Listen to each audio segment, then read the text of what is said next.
అచ్చ తెలుగు విద్యార్థితో తెలుగు రాష్ట్రాల first rank నారాయణదే.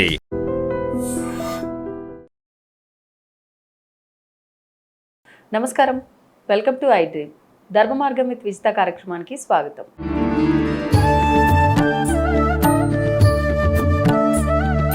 ప్రస్తుతం మనతో పాటు ఉన్నారు ప్రముఖ ఆధ్యాత్మికవేత్త, జ్యోతిష పండితులు, బ్రహ్మశ్రీ డాక్టర్ గుండపూడి శివ సుధీర్ శర్మ గారు. ఇప్పుడు గురుగారితో మాట్లాడదాం. నమస్కారం అండి. శ్రీమాత్రే నమః, శ్రీ గురుభ్యో నమః. మనకి ఇప్పుడు అమావాస్య రాబోతోంది.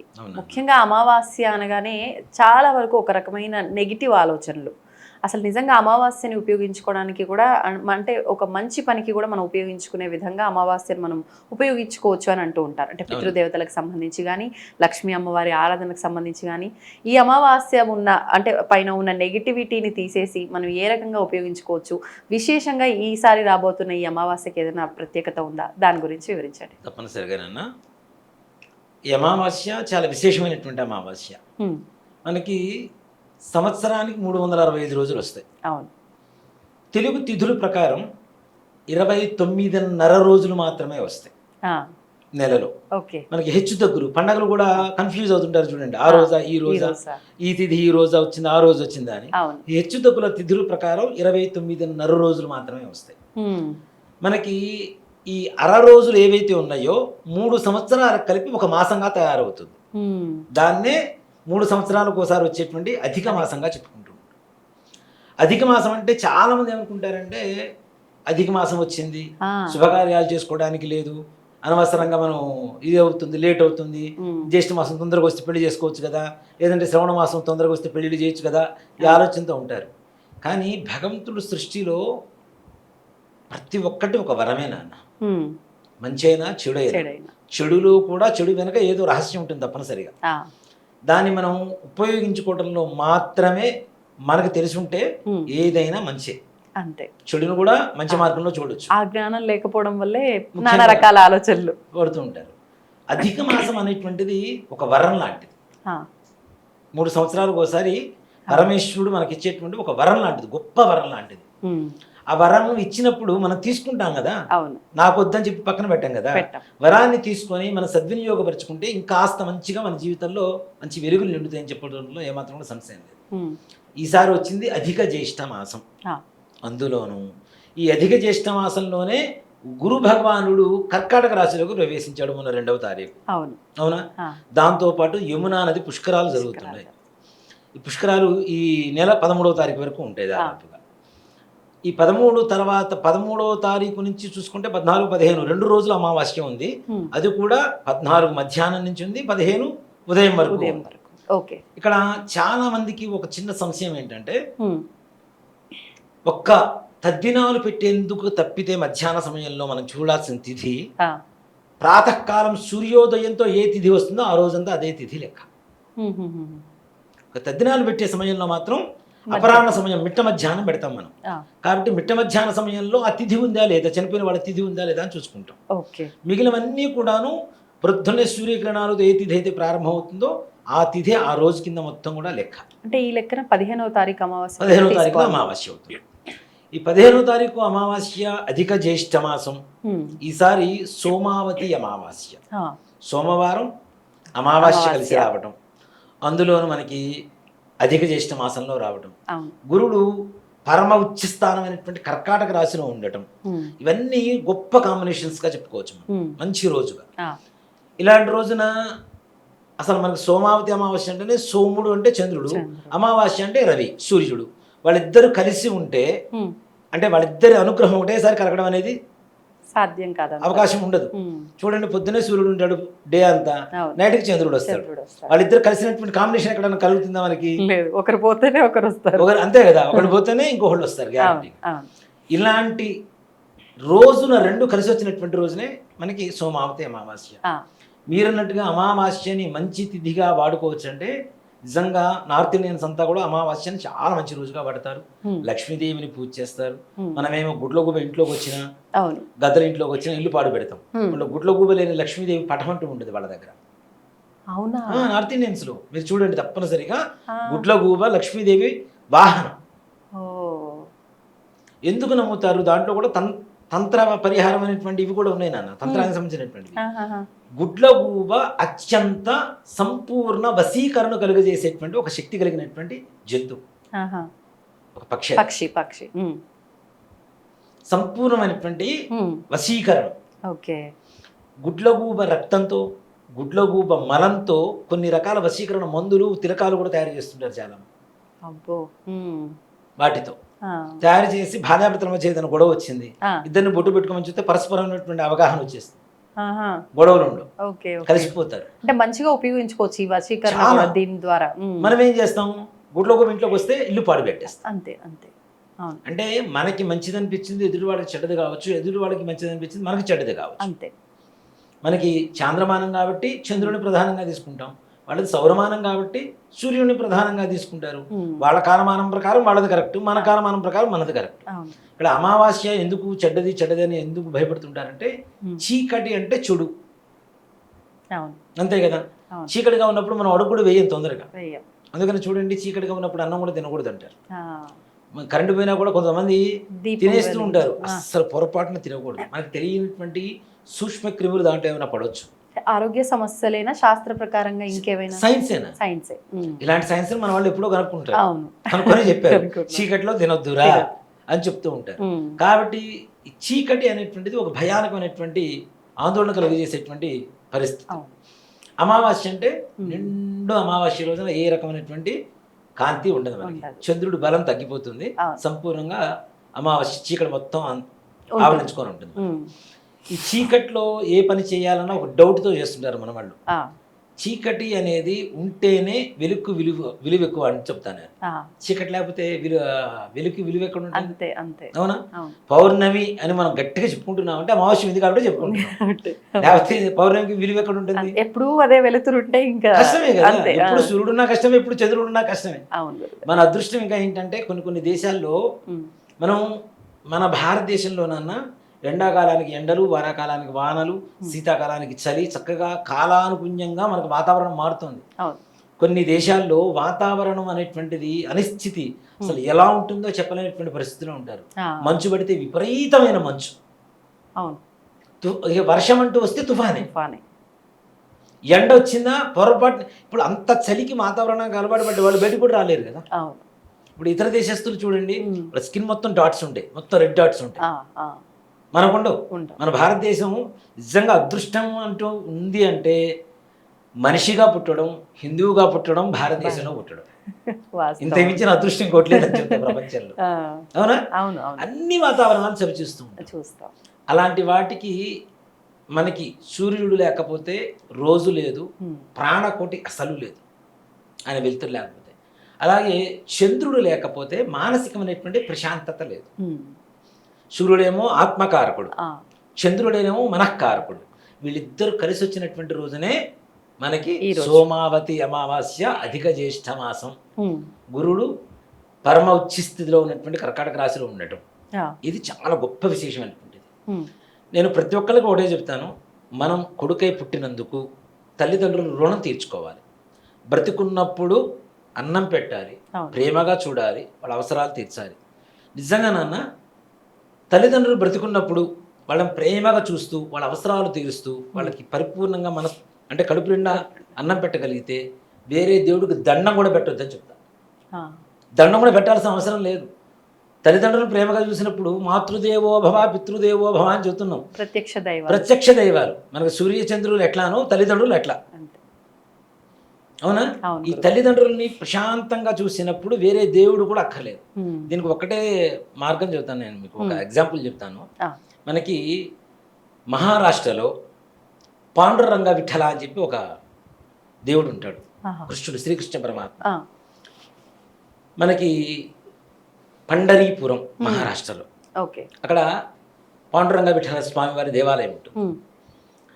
ఒక రాజుగారు, ఇది యథార్థ కాదే, ఇదేదో మనం చెప్తున్న కథ కూడా కాదు, యథార్థ కాదు. ఒక రాజుగారు విలాసాలకి భోగాలకి అలవాటు పడి తల్లిదండ్రుల సేవ మర్చిపోయి ఒక దరిద్రమైనటువంటి బాధ అనుభవిస్తున్నటువంటి సమయంలో తల్లిదండ్రులు కనబడితే అప్పుడు తెలుసుకుంటాడు, నా తల్లిదండ్రుల సేవే నాకు కరెక్ట్, అంతకుమించి ప్రపంచంలో ఇంకోటి లేదు అని. తల్లిదండ్రులకి విపరీతమైన సేవ చేయడం మొదలు పెడతాడు, సేవ చేస్తూనే ఉంటాడు. కాళ్ళు పిసుకుతూ ఉంటాడు తల్లిదండ్రులు కూర్చొని. కృష్ణుడు వచ్చి ఏమయ్యా బయటకు వస్తావు, ఒక 5 నిమిషాలు నీతో పని ఉంది అంటాడు. ఒక ఇటుకురాయి ఇట్లా విసిరేసి దాని మీద నిల్చో అని చెప్తాడు. ఇప్పటికీ అక్కడ విఠలుడు ఇట్లానే ఉంటాడు, ఇటుక మీద నిల్చొనే ఉంటాడు. నేను మాతాపితరుల సేవలో ఉన్నాను, మీరు ఇటుక మీద నిల్చోండి, ఇటుక బయటికి విసిరేస్తాడు. ఆ ఇటుక మీద ఇప్పుడు పాండురంగ విఠలుడు, మనం పాండురంగడు అని చెప్తుంటాం కదా, ఆయన ఎట్లా ఉంటాడు ఇట్లానే ఉంటాడు, ఇటుక మీదనే నిల్చొని ఉంటాడు. ఇప్పటికీ అదే స్థితి. అంటే తల్లిదండ్రుల సేవకి దేవుడు కూడా బద్ధుడైపోయి ఉన్నాడు. నా తల్లిదండ్రుల సేవ చేస్తున్నాను, నువ్వు రావద్దు, నువ్వు అక్కడే ఉండు, నువ్వు అలా చోటు ఉండని చెప్పినప్పుడు అక్కడే ఉన్నాడు అంటే దేవుడు కూడా మన మాట విన్నట్టే. అంటే మోర్ దెన్ గాడ్ ఏదైనా ఉంది అంటే అది తల్లిదండ్రుల సేవ తప్పితే ఇంకోట్లేదు. అంటే ఆయన ఆరాధన కన్నా కూడా భగవంతుడు ఈ సేవకి మెచ్చుతాడు అనేది అర్థమవుతుంది క్లియర్ గా. అందుకని కొన్ని సినిమా డైలాగ్స్ అయినా కూడా కొన్ని బాగుంటాయి నాన్న. భగవంతుడు అన్ని చోట్ల ఉండలేక తల్లిగా సృష్టించాడని చెబుతుంటారు. అది గొప్ప మాట, చాలా గొప్ప పదం అది కదా. అందుకని మనకుండే బంధాలు ఏవైతే ఉన్నాయో వాటికి వాల్సినటువంటి గౌరవం ఇచ్చుకుంటూ తల్లిదండ్రులకు ముఖ్యంగా ఏ రకమైనటువంటి బాధ లేకుండా బ్రతికున్నంత కాలం చూడడం. మరి బ్రతికున్నంత కాలం చూసామండి, వాళ్ళ రుణం తీర్చుకోవడానికి మనకు 3 రకాల రుణాలు ఉంటాయి. అగ్ని రుణం, ఋషి రుణం, పితృ రుణం. అగ్ని రుణం మనం చేసేటువంటి యాగాలు హోమాల ద్వారా తీరుతూ ఉంటుంది. అలాగే ఋషి రుణం వంశం వృద్ధి పొందడం ద్వారా. ఋషి అంటే మన గోత్రానికి ఉండేటువంటి ఋషి ఉంటాడు కదా, ఆయనకి ఇంకా వంశాన్ని అందిస్తున్నట్టే కదా, దాని ద్వారా ఋషి రుణం తీర్చుకోవచ్చు. మరి పితృ రుణం ఎలా తీర్చుకోవాలి? బ్రతికున్నప్పుడు వాళ్ళని మంచిగా చూడటం, వాళ్ళు కాలం చేసిన తర్వాత మరణానంతరం వాళ్ళకి చేయవలసినటువంటి పితృశ్రార్థాలు ఏవైతే ఉన్నాయో అవి తప్పనిసరిగా చేయడం. వాటిల్లో అమావాస్య అనేటువంటి పితృకార్యాలకు సంపూర్ణమైనటువంటి అధికారికమైనటువంటి రోజుగా చెప్పుకుంటాం. ఇప్పుడున్నటువంటి ఈ పరిస్థితుల్లో ఇప్పుడు మేము ఉన్నామంటే ప్రతినిత్యం పితృతర్పణం వదులుతాం తప్పనిసరి. ప్రతినిత్యం సంధ్యావందనం, బ్రహ్మయజ్ఞం, అగ్నికార్యం, అలాగే దేవతార్చన, పితృ తర్పణం. దీంతో పాటు ప్రతి చతుర్దశికి యమతర్పణం వదులుతాం. ప్రతి అమావాస్యకి ఓ బ్రాహ్మణి కూర్చోబెట్టి భోజనం పెడతాం, తర్పణం వదిలి. ఇవన్నీ తప్పనిసరిగా ప్రతి మనిషి, ఒక బ్రాహ్మణే చేయాలని లేదు అక్కడ. ధర్మం ఎవరికైనా ఒకటే ధర్మం, హిందూ ధర్మం. శాస్త్రం ఎవరికైనా ఒకటే శాస్త్రం.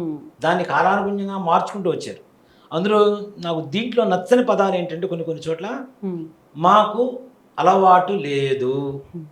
ఈ మాట అంతమంది కూడా మాట్లాడుకున్నాం మనం. అవునా?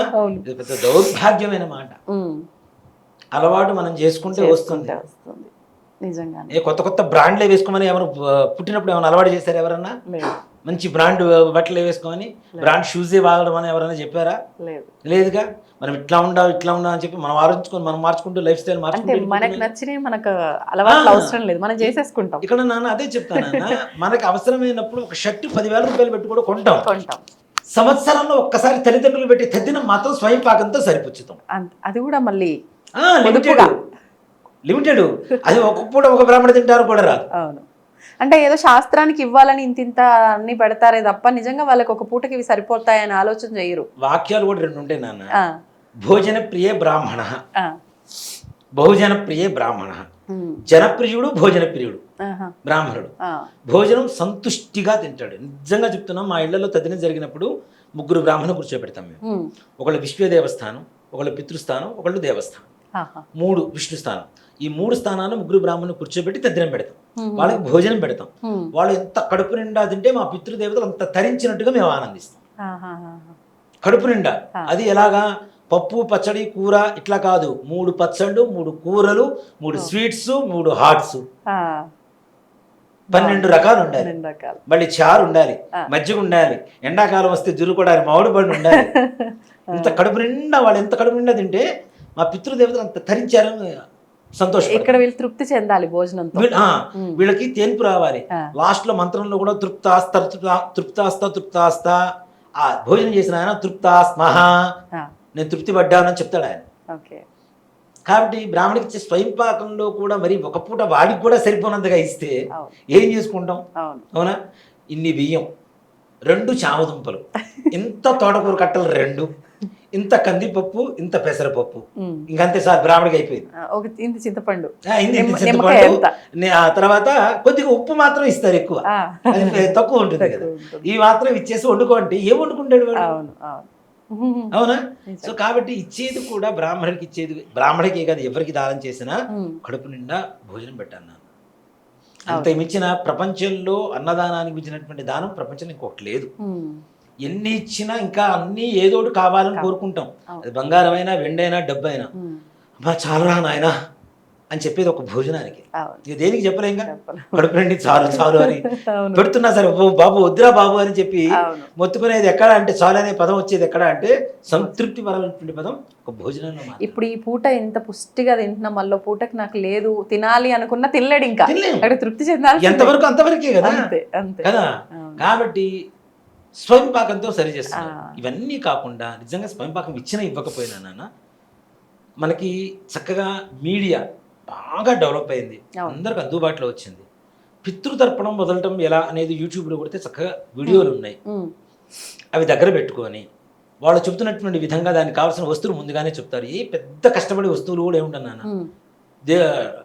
పితృదేవతల ఫోటో, ఆ ఫోటో ముందు దీపారాధన, నల్ల నువ్వులు, నీళ్లు, ఇంతకు మించి ఇంకేం అక్కర్లా. ఒక చెంబు నీళ్లు, ఒక 100 గ్రాములు నల్ల నువ్వులు, 50 గ్రాములు నల్ల నువ్వులు చాలు. అంతే. ఇక్కడ పితృదేవతలు ఎప్పుడు కూడాను ఇక్కడి నుంచి వచ్చేటువంటి నీళ్లు వస్తాయి నాన్న. అంటే చాలా మంది పితృ తర్పణం అంటే బొటన వేలు నుంచి వదులుతుంటారు. బొటన వేలు మీద నుంచి వదలడం అనేది తప్పు. ఇది ఎవరు చెప్పరు కూడా. నీళ్లు వదలమంటే ఇట్లా వదులుతుంటారు. ఇది ఋషి రుణం, ఇది ఋషి తీర్థం అంటాం. ఇక్కడి నుంచి వచ్చేదాన్ని ఋషి తీర్థం అంటాం. ఇక్కడి నుంచి వచ్చేదానేమో దేవతా తీర్థం అంటాం. ఇక్కడి నుంచి వెళ్ళేదానేమో పితృతీర్థం అంటాం. అందుకని నువ్వులు కూడా చాలా మంది బొటన వేలుకి అద్దుకుంటారు, కానీ బొటన వేలు కాదు అద్దుకోవాల్సింది, ఈ భాగంలో అద్దుకోవాలి. చూపుడు వేలు, బొటన వేలు మధ్యలో ఈ గీతం ఉంటుంది కదా, లైఫ్ లైన్ అంటాం కదా, ఈ లైఫ్ లైన్ దగ్గర ఇక్కడ అద్దుకోవాలి. ఇక్కడ నుంచి వచ్చే నీళ్లు, ఆ నువ్వుల నీళ్లు ఏవైతే ఉంటాయో అవి పితృదేవతలు స్వీకరిస్తారట. తద్వారా ఎన్ని నువ్వులైతే వదిలిపెడుతున్నామో అట్లా అని చెప్పి కేజీలు తెచ్చుకోమని కాదు నేను చెప్తుంది. ఇక్కడ ఎన్ని నువ్వులు అద్దుకుంటాయో అన్ని నువ్వులే, అన్ని తరాలు పాటు మన పితృదేవతలు తరిస్తారు. కాబట్టి ప్రతి ఒక్కరు కూడా పితృతర్పణం చేయడం అనేది అలవాటు చేసుకుంటే, మనం పోయిన తర్వాత మన ఆత్మ ఊగిసలాడకుండా కొట్టుకోకుండా ఉండాలి అంటే, మన కొడుకులకు అలవాటు చెయ్యాలి అంటే మనం చేస్తే మన కొడుకులకు అలవాటు. చిన్న పిల్లవాడి దగ్గర నుంచైనా ఈ కార్యక్రమాలు చేయొచ్చు అంటారా? తండ్రి ఉన్నప్పుడు అక్కర్లేదు నాన్న, తండ్రి లేనటువంటి వాళ్ళు చేస్తాం. తల్లి లేదు, తల్లికి చేయవచ్చు, దాంట్లో అనుమానం ఏం లేదు. ఇది చేస్తూ ఉంటే పిల్లలు చూస్తారు కదా, పిల్లలు చూస్తే ఓకే మా నాన్నగారు చేస్తారు, వాళ్ళకు అలవాటు అవుతుంది. చేద్దాం. ఆ అలవాటును ముందు ఫస్ట్ ఒక సంప్రదాయం, మన హిందూ ధర్మాన్ని ముందు తీసుకెళ్ళడం ద్వారా మన పితృదేవతలు తరిస్తారు. ఒక కుటుంబం బాగుండాలి అంటే, బ్రతుకున్నప్పుడు తల్లిదండ్రులు సంతోషంగా ఉండాలి, చనిపోయిన తర్వాత కూడా వాళ్ళు సంతోషంగా ఉండాలంటే కొడుకు ప్రతి అమావాస్యకి తప్పనిసరిగా పితృతర్పణం చేస్తే ఆ కుటుంబంలో భార్యాభర్తల మధ్య గొడవలు ఉండవు, ధన సమస్య, ఆర్థిక సమస్యలు ఉండవు, సంతాన సమస్యలు ఉండవు, అనారోగ్య సమస్యలు ఉండవు. సంపూర్ణంగా నిజంగా నాన్న క్షేమంగా సుఖాలతో చక్కగా దాంపత్య జీవితం అనుభవిస్తూ ప్రశాంతంగా ఉండాలి. ఇవన్నీ మర్చిపోవడం వల్లనే సమస్యలు పెరుగుతున్నాయి ముఖ్యంగా. అవునా? చేయవలసింది చేయకుండా ఇంట్లో ఆవిడ పప్పు చేసినప్పుడు ఉప్పు అయిపోతే మాత్రం ఆవిడ మీద ఎగరటం తెలుసు. చనిపోయినటువంటి వాళ్ళు మనం చేయాల్సింది చేయకపోతే ఎవరైనా ఎదుటి వాడు క్వశ్చన్ చేస్తే, నిజంగా నాన్న అంటే వేరే చెప్తున్నా కాదు, కొంతమంది తద్దినం అప్పుడు కూడా చేయట్లేదు నాన్న.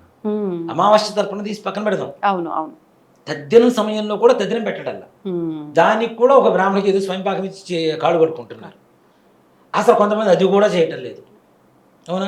మనకి జన్మనిచ్చినందుకు అపుత్రస్య గతి నాస్తి, కొడుకులు లేకపోతే గతులు లేవని శాస్త్రం చెబుతున్నప్పుడు, కొడుకు కావాలి కావాలి కావాలి అని చెప్పి రాళ్ళకి, రప్పలకి, చెట్లకి, మొక్కలకి, దేవుడు పఠాలకి, దేవుళ్ళకి మొక్కి మొక్కి మొక్కి మొక్కి మరి కొడుకు కావాలని కోరుకున్నప్పుడు, కొడుకు పుట్టేది ఎందుకు? మరణానంతం చేయవలసినటువంటి, ఇక్కడ బ్రతుకున్నప్పుడు భోజనం ఎవరైనా పెడతారేమో, కూతురు పెట్టొచ్చు, అల్లుడు పెట్టొచ్చు, కోడలు పెట్టొచ్చు, ఇంకోళ్ళైనా పెట్టొచ్చు. కానీ చనిపోయిన తర్వాత ఇవి చేసేటువంటి అధికారం, అర్హత ఒక్క కొడుకు మాత్రమే ఉంటుంది. అందుకనే కొడుకు కావాలని కోరుకునేది. అలాంటి కొడుకు పుట్టిన తర్వాత కూడా చేయకపోతే వాడు పుట్టిన ఒకటే, గిట్టిన ఒకటే. అంతే అంతే కదా. అందులోనూ మన కుటుంబంలో ఏ రకమైనటువంటి సమస్యలు లేకుండా మనం బాగుండాలి అంటే, ఇలాంటి అధిక మాసాలు వచ్చినప్పుడు ఇంకా ఎక్కువ, అధికస్య అధికం ఫలం. అధిక జ్యేష్ఠ మాసంలో అమావాస్య 15వ తారీఖు సోమవారం వచ్చినటువంటి రోజున మీ ఇంట్లో పితృతర్పణం చేయండి. తప్పనిసరిగా యూట్యూబ్లో దొరుకుతుంది, లేదు బ్రాహ్మణి పిలిపించుకొని వచ్చి చేయండి, లేదా గుళ్ళకి వెళ్తే మీకు దగ్గరలో ఉండేటువంటి గుడికి వెళ్తే అక్కడ ఉండే పూజారి గారైనా చేయిస్తారు. తప్పనిసరిగా పితృతర్పణం చేయడం విధిగా నేర్చుకోండి. నిజంగా నేను ఒక సంతృప్తికరమైనటువంటి విషయం ఏంటంటే మన ఈ మధ్య ఒక ఆయన జాతకానికి వచ్చాడు గచ్చిబౌలి నుంచి. కుర్రాడు నాన్న, పెద్ద వయసు కూడా లేదు, ఒక 32 34 ఏళ్ళు ఉంటాయి. గురువు గారు, మీ వీడియో ఎంతమంది ఫాలో అవుతారో లేదో నాకు తెలియదు, మీరు చెప్పినప్పటి నుంచి నేను మా పితృదేవులకి ప్రతి అమావాస్య పితృతర్పణ వదులుతున్నాను అని చెప్పాడు. నేను అనుకున్నా చాలు, ఒక్కడు మారాడు మన వీడియో వల్ల, ఒక్కడు మారాడు చాలు, ఇంకా చాలా ఆనందం అనిపించింది. ఇంకా అంతమించి మనకు కావాల్సింది ఏముంది నాన్న, ప్రత్యక్షంగా మనకు ఒక సాక్షి కనపడుతున్నప్పుడు చేస్తున్నప్పుడు మనకు కనపడ్డప్పుడు మన వీడియోలు 1000 మందిని మార్చాలనుకున్నా 1000 మందిని మార్చాలి మేము, కనీసం ఒక్కడిని మార్చగలిగినా వాళ్ళ పితృదేవతలు ధరించేటువంటి దాంట్లో అంతో కొంత పుణ్యం నాకు కూడా వస్తుంది, అంతేగా తప్పనిసరిగా. కాబట్టి ఆ పుణ్యం కోసం కూడా కాదు, మీ వంశం బాగుండాలి, మీ కుటుంబం బాగుండాలంటే పితృదేవత తర్పణం చేయండి, తప్పనిసరిగా చాలా బాగుంటుంది.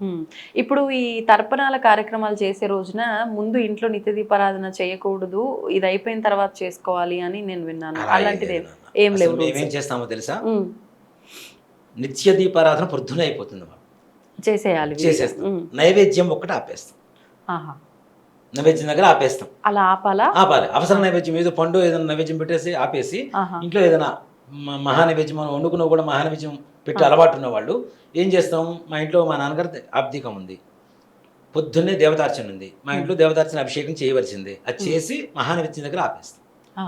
ఇక్కడ పితృకార్యం జరుగుతున్న సమయంలోనే అక్కడ మహానైవేద్యం పెడతాం. పిండాలకి నైవేద్యం పెడతాము, ఆ పిండాలకు నైవేద్యం పెట్టేటప్పుడు అక్కడ దేవుడికి పటాలు కూడా నైవేద్యం పెడతాం ఒకేసారి. దేవత అర్చన కాకుండా ఇంట్లో పితృదేవత అర్చన చెయ్యం, కాబట్టి తప్పనిసరిగా దేవతలకు ఇచ్చే ప్రాధాన్యత వాళ్ళకి ఇవ్వవలసిందే. వృద్ధులు చేసే దీపారాధన వాళ్ళకి చేయవచ్చు, దాంట్లో ఏమాత్రం కూడా సంశయం లేదు. అలాగే పితృదేవతల ఫోటో లేకపోయినా ఒట్టి దీపం పెట్టినా చాలు నాన్న, ఒట్టి దీపం పెట్టినా సరే. ఇప్పుడు అన్ని చోట్ల ఫోటోలు ఉండాలని గ్యారంటీ లేదు, ఎక్కడో ఊళ్ళో ఉన్నాం, ఎక్కడో ఒట్టి దీపం పెట్టినా చేసుకోవచ్చు. మేము దీపం పెట్టే అవకాశం లేదండి మాకు, లేదు పితృగా ఓన్లీ తర్పణ వదిలిపెట్టండి, బ్రహ్మాండంగా ఉంటుంది. మీ ఇంట్లో ఉండే సమస్త నెగిటివ్ అంతా కూడా ఇంట్లో చెడిపోయి అంత పాజిటివ్ ఎనర్జీ మీ ఇంట్లో సంపూర్ణంగా, మీ తల్లిదండ్రులు బ్రతికున్నప్పుడు మీరు కడుపు నిండా అన్నం పెట్టి వాళ్ళకి కావాల్సిన ట్యాబ్లెట్స్ కానీ అవసరాలు కానీ మొత్తం తీర్చినప్పుడు ఎంత సంతోషకరంగా అమ్మ నా కొడుకు నాకు పెట్టాడు అనే ఆనందంగా ఉన్నారో, చనిపోయిన తర్వాత ఈ కార్యక్రమాలు చేయడం ద్వారా అంతే ఆత్మ సంతృప్తికరంగా ఉంటుంది. తద్వారా మీరు కాదు, వాళ్ళు కాదు, మీ కుటుంబం మొత్తం, మీ వంశం మొత్తం, భవిష్యత్ తరాలు కూడా తరిస్తాయి, దాంట్లో ఏమాత్రం కూడా సంశయం. ఇప్పుడు చాలా మంది ఈ తర్పణాలు, ఈ బ్రాహ్మణులకి స్వయం పాకం ఇవన్నీ ఇవ్వకపోయినా వాళ్ళ ఫోటో దగ్గర ప్రత్యేకమైన రోజుల్లో భోజనం అంతా వండి పెట్టుకొని ఫోటో దగ్గర పెట్టి దండం పెట్టుకుంటారు. ఇలా చేసినా కూడా సరిపోతుందంటే అవకాశం నాన్న, దాన్ని మనం గట్టిగా ఫోర్స్ చేయడానికి కూడా లేదు. మాట చెప్పాలంటే వాళ్ళకు ఉండేటువంటి సంప్రదాయం, ఇక్కడ ఆచారం శాస్త్రం ఏది గొప్పది అంటే ఆచారమే గొప్పది అని చెప్తాను. శాస్త్రం కంటే కూడా ఆచారమే చాలా గొప్పది. శాస్త్రం ఈ విధంగా చెయ్యమని చెప్తోంది, ఈ విధంగా చెయ్యాలో లేదో వాళ్ళ ఇంటి ఆచారం చెప్తుంది. అలా అని చెప్పి ఇందాక మనం అనుకున్నట్టు మాకు అలవాటు లేదు మేము వదిలేస్తామని చెప్పడం మాత్రం కరెక్ట్ కాదు. ఉన్నది నేర్చుకోవాలి, తెలుసుకోవాలి. మొత్తానికి పక్కన పెట్టడం కన్నా ఏదో ఒక పద్ధతి ఆచరించడం మంచిది కదా, పితృదేవతల అనుగ్రహం కలిగితే మంచిదే కదా. కాబట్టి అమావాస్య రోజున అధిక మాసంలో వచ్చే ఈ అమావాస్య రోజున పితృతర్పణం చేయండి, చాలా మంచిగా ఉంటుంది. సంతోషం అండి, ధన్యవాదాలు. శ్రీమాత్రే నమః, శ్రీ గురుభ్యో నమః. And for more videos, please subscribe to iDream channel. Subscribe to iDream Media. Please subscribe to iDream. Please subscribe to iDream. Please subscribe iDream. And please subscribe to iDream. For more videos, subscribe to iDream. please like, share and subscribe to the channel. Congratulations, iDream. Subscribe to iDream. Subscribe to iDream. So subscribe to iDream Media. iDream ki iDream team andarki huge congratulations. Please subscribe iDream Media. Please subscribe to iDream. Subscribe iDream. Please subscribe to iDream. iDream అంటే నా కళల channel subscribe చేసుకున్న నోరు తిరుగుతలేదు, మీరైతే గంట గుర్తు కొట్టండి. For more such videos, please subscribe to iDream. Subscribe to iDream. Please subscribe to iDream. Please subscribe iDream Media. Please do subscribe to iDream. Please subscribe to iDream Media. For best entertainment and information, please subscribe iDream. And don't forget to subscribe to iDream.